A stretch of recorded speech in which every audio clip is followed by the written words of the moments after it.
안녕하세요. 저는 ADP 자격증 따기 필기 강의를 진행하는 강사 정지수입니다. 반갑습니다. 오늘은 데이터 분석 기획 문제풀이 2번을 진행하겠습니다.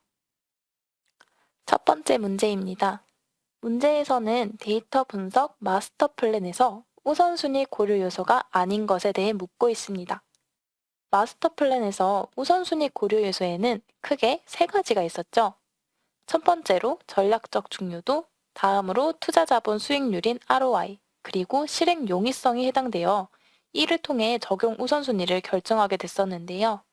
문제에서는 이러한 우선순위 고려 요소에 해당하지 않는 것을 고르라고 했으므로 4번 기술 적용이 정답이 되겠습니다. 다음 문제입니다. 문제에서는 우선순위 평가 방법의 분석을 통해 순위를 재조정하는 단계에 대해 묻고 있습니다. 우선순위 평가는 과제 도출, 평가, 우선순위 정렬로 이루어졌었죠. 이 중 우선순위 정렬에서 분석을 통해서 우선순위가 재조정될 수 있었습니다. 따라서 보기의 정답은 3번이 되겠습니다. 네, 다음 문제입니다. 문제에서 ROI 관점에서 빅데이터 중 비즈니스 효과 요소에 해당하는 것에 대해 묻고 있습니다. ROI, 즉 투자 자본 수익률 관점에서 빅데이터에 대해 묻고 있는데요. 볼륨, 베리어티, 벨로시티, 즉 3V에 해당하는 부분은 투자 비용 요소에 해당했었고요. 3V에 밸류를 더하면 저희 4V가 됐었던 것 기억나시죠? 그 밸류는 ROI 관점에서 비즈니스 효과 요소였습니다. 따라서 정답은 3번 밸류가 되겠습니다. 다음 문제입니다. 4분면을 통한 과제 우선순위를 정할 때 우선순위를 난이도로 선정했을 시의 순서로 올바른 것에 대해 묻고 있는데요. ROI 관점에서 분석 과제의 우선순위는 크게 시급성과 난이도로 당면한 과제의 우선순위를 매길 수 있었습니다. 4분면을 보시면 X축은 시급성에 대한 축이었고요. Y축은 난이도에 대한 축이었죠. 각 4분면의 특징에 대해 잠시 생각해보면 먼저 1사분면은 전략적 중요도가 높아서 경영에 미치는 영향이 크기 때문에 시급한 추진이 필요했고요. 2사분면은 현재 시점에서는 전략적 중요도가 높진 않지만 중장기적으로는 반드시 추진되어야 하는 과제였습니다. 3사분면은 전략적 중요도가 높아서 현재 시점에 전략적 가치를 두는 것이고 난이도 또한 어렵지 않아서 우선적으로 바로 적용 가능하다는 특징이 있었고요.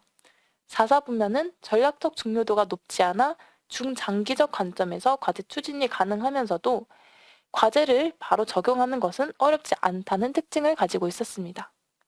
분석 과제의 우선순위를 시급성에 둔다면 3사분면, 4사분면, 2사분면의 순서로 우선순위가 정해지고요. 분석 과제의 우선순위를 난이도에 둔다면 3사분면, 1사분면, 2사분면 순서로 우선순위가 정해지게 되었죠. 따라서 문제에서는 난이도를 우선순위로 두는 상황이므로 정답은 3번이 되겠습니다. 다음 문제입니다. 분석 과제의 우선순위 선정 시 시급성 그리고 난이도를 모두 중요 우선순위라고 할 때 제일 먼저 추진해야 하는 것에 대해 묻고 있습니다. 그럼 현재 할 수 있는 과제 중 난이도가 낮은 것은 우선적으로 추진할 수 있겠죠? 따라서 보기 중 시급성은 현재이면서 난이도는 쉬운 과제, 즉 3번이 정답이 되는 것 알 수 있겠습니다. 다음 문제입니다. 분석 거버넌스의 구성 요소가 아닌 것에 대해 묻고 있습니다. 분석 거버넌스는 기업에서 데이터를 관리하기 위한 정책, 프로세스, 규정 등 체계적인 접근 방식을 의미했었는데요. 분석 거버넌스의 체계의 구성 요소에는 크게 프로세스, 그리고 조직, 시스템, 휴먼 리소스, 데이터로 구성되었었죠. 먼저 프로세스는 과제를 기획하는 것과 운영 프로세스를 의미하고 조직은 분석 기획 및 관리 조직을 의미했습니다. 시스템은 기술이나 분석 관련 시스템, 휴먼 리소스는 분석 관련 교육 및 육성하는 체계를 의미했고요. 데이터는 데이터를 효과적으로 관리하고 활용하기 위한 데이터 거버넌스를 의미했었는데요. 특히 여기서 분석 비용과 예산은 분석 거버넌스에 해당하지 않았었죠. 그럼 보기를 보시면 1번, 2번, 3번은 분석 거버넌스의 구성 요소에 해당되는데 4번은 비용으로 틀린 것을 알 수 있습니다. 따라서 정답은 4번이 되겠습니다.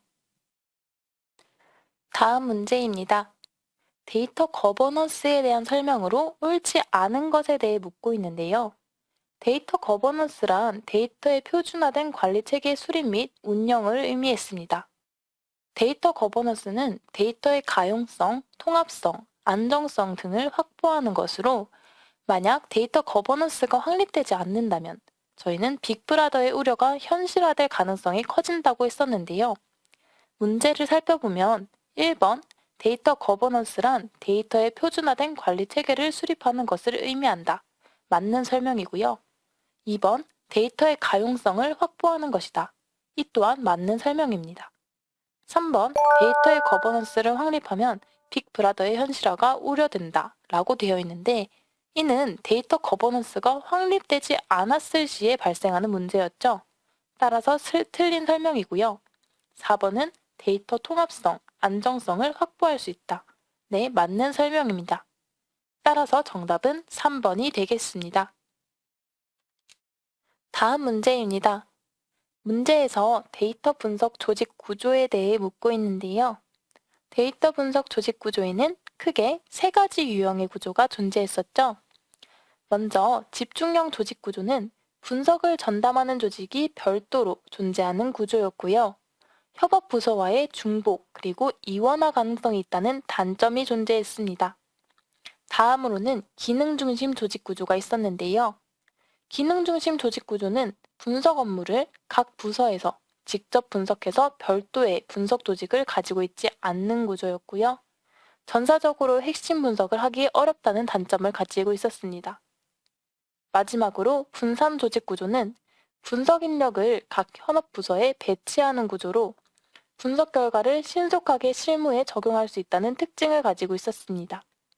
또한 부서의 분석 업무와 역할 분담을 명확히 해야지 업무 이원화 가능성을 피할 수 있다는 특징도 가지고 있었는데요. 보기를 보시면 분석 조직의 인력을 현업 부서에 배치해서 업무를 진행하는 형태는 분산 조직 구조였죠. 따라서 정답은 3번 분산 구조가 되겠습니다. 다음 문제입니다. 데이터 분석 성숙도 단계에 해당하지 않는 것에 대해 묻고 있습니다. 데이터 분석 성숙도 단계에는 도입, 활용, 확산, 최적화 단계가 있었습니다.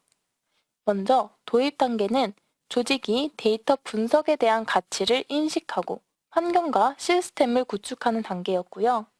활용 단계는 데이터 분석 결과를 실제 업무에 적용하는 단계였습니다. 확산 단계는 전사적으로 데이터 분석 결과를 관리하고 공유하며 소통하는 단계였고요. 마지막 최적화 단계는 분석 결과를 통해서 성과 향상에 기여하는 단계였죠. 보기를 보시면 1번, 2번, 4번 모두 데이터 분석 성숙도 단계에 해당하는데 3번은 통찰로 틀린 것을 알 수 있습니다. 따라서 정답은 3번이 되겠습니다. 네, 다음 문제입니다. 앞 슬라이드에 이어서 데이터 분석 성숙도 단계에 대한 문제인데요. 분석 성숙도를 도입, 활용, 확산, 최적화 단계로 나눴었죠. 문제에서는 데이터 분석 성숙도 단계 중 분석 결과를 통해서 성과 향상에 기여하는 단계에 대해서 묻고 있습니다. 분석 성숙도 단계 중 분석 결과를 통해서 성과 향상에 기여하는 단계는 바로 최적화 단계였죠. 따라서 정답은 4번이 되겠습니다. 다음 문제입니다. 문제에서는 분석 준비도 진단의 평가 영역에 해당하지 않는 것에 대해 묻고 있습니다. 분석 준비도 진단은 분석 업무 파악, 인력 및 조직, 분석 기법, 분석 데이터, 분석 문화, IT 인프라 영역을 대상으로 진단을 했었죠. 각 부분을 생각해보면 먼저 분석 업무 파악에는 분석 업무나 최적화 그리고 예측 분석 업무를 파악하는 것이었고요. 인력 및 조직에서는 분석 전문가 교육 및 경영진 분석 업무 이해 능력을 파악하는 것이었습니다. 분석 기법은 업무별 도입 방법론이나 분석 기법 효과성을 평가하는 것이었고요. 분석 데이터는 데이터의 관리 그리고 데이터의 신뢰성 등을 평가했습니다. 분석 문화는 기업에서 데이터를 기반으로 의사결정을 하는지 또는 데이터를 활용한 현업 문화 등을 확인하는 과정이었고요. 마지막으로 IT 인프라는 ETL 등을 통한 데이터 유통 체계 및 분석 환경 등을 평가하는 것이었습니다. 문제 보기를 살펴보시면 4번은 CMMI 모델인데요. CMMI 모델은 분석 준비도 진단이 아니라 분석 성숙도 진단에 사용되는 개념이었죠. 따라서 정답은 4번이 되겠습니다. 다음 문제입니다. 데이터 거버넌스의 구성 요소가 아닌 것에 대해 묻고 있는데요. 데이터 거버넌스에는 원칙, 조직, 프로세스, 즉 줄여서 원조프가 있었죠. 원칙은 데이터를 유지하기 위한 지침이었고요. 조직은 데이터를 관리할 조직의 책임, 그리고 프로세스는 데이터 관리를 위한 활동이었습니다. 문제 보기 중 여기에 해당하지 않는 것은 1번, 시스템이 되겠네요. 따라서 정답은 1번이 되겠습니다. 다음 문제입니다. 분석 수준 진단 결과에 대한 문제로 분석 업무 기법은 부족하지만 조직 등의 준비도가 높아 바로 도입 가능한 수준은 어떤 유형에 해당되는지 묻고 있습니다. 분석 수준 진단 결과에는 크게 4가지의 유형이 있었는데요. 첫 번째는 정착형으로 데이터 분석을 위한 준비도가 낮지만 기업 내부에서 분석 업무 및 기법 등을 제한적으로 사용하고 있는 유형이었고요. 확산형은 높은 준비도와 높은 성숙도를 갖추고 있어서 전반적인 분석 구성 요소를 갖추고 있기 때문에 앞으로도 분석의 지속적 확산이 필요한 기업이 이 유형에 해당되었습니다. 다음으로 준비형은 성숙도와 준비도가 모두 낮은 유형으로 기업에 필요한 인력, 조직, 기법 등이 적용되어 있지 않는 특징을 가지고 있었고요. 이 경우에는 분석을 위한 사전 준비가 필요했습니다. 마지막으로 도입형은 낮은 성숙도를 가지고 있지만 준비도는 높은 유형으로 분석 업무 기법은 부족하지만 조직 등의 준비도가 높아서 바로 도입이 가능한 기업이 이 유형에 해당되었었죠. 문제에서는 분석 업무 기법은 부족하지만 조직 등의 준비도가 높아 바로 도입 가능한 수준은 어떤 유형인지에 대해 묻고 있으므로 낮은 성숙도와 높은 준비도를 가진 도입형이 정답이 되겠네요. 따라서 정답은 1번이 되겠습니다. 다음 문제입니다. 데이터 거버넌스 체계에 대한 문제인데요. 데이터 거버넌스 체계에는 데이터 표준화, 데이터 관리 체계, 데이터 저장소 관리, 표준화 활동으로 크게 4가지가 있었죠. 데이터 표준화 단계는 데이터의 표준 용어 설명, 명령 규칙 수립, 메타데이터 구축 등 표준화를 수행하는 단계였고요. 데이터 관리 체계 단계는 메타데이터와 데이터 사전의 관리 원칙을 수립해서 항목별 상세한 프로세스를 만들고 관리하는 단계였습니다. 데이터 저장소 관리 단계는 데이터 구조 변경에 따른 사전 영향 평가를 수행하고 관리용 응용 소프트웨어 및 인터페이스를 통해서 통제 관리를 수행하는 역할을 했습니다. 표준화 활동은 데이터 거버넌스 체계 구축 이후에 표준 준수 여부를 점검하고 모니터링하는 단계였습니다. 문제에서는 메타데이터와 데이터 사전의 관리 원칙을 수립하는 것에 해당하는 것을 묻고 있으므로 정답은 2번 데이터 관리 체계 단계에 해당하겠습니다. 네, 이렇게 전체 정답표 확인해 주시고요. 이번 시간 데이터 분석 기획 문제 풀이가 끝났는데요. 꼭 한번 혼자서 다시 풀어보시고 각 부분의 주요 특징과 내용들을 숙지해 주세요. 이번 시간도 다들 고생 많으셨고 다음 시간에 저는 4과목 데이터 분석으로 찾아뵙겠습니다. 감사합니다.